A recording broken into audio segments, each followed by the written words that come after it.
I'm going to be using, of course, two types of pellets.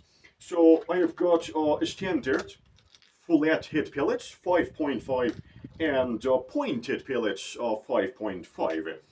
And of course I have already installed the CO2 capsule inside, and this badass is ready to shoot some targets. Let's find out if this badass is going to be able to punch through my targets.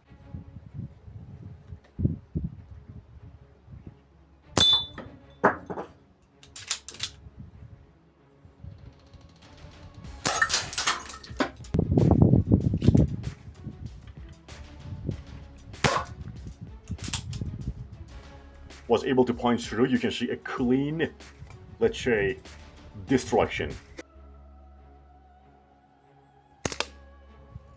Let's find out. As you can see, it was able to actually penetrate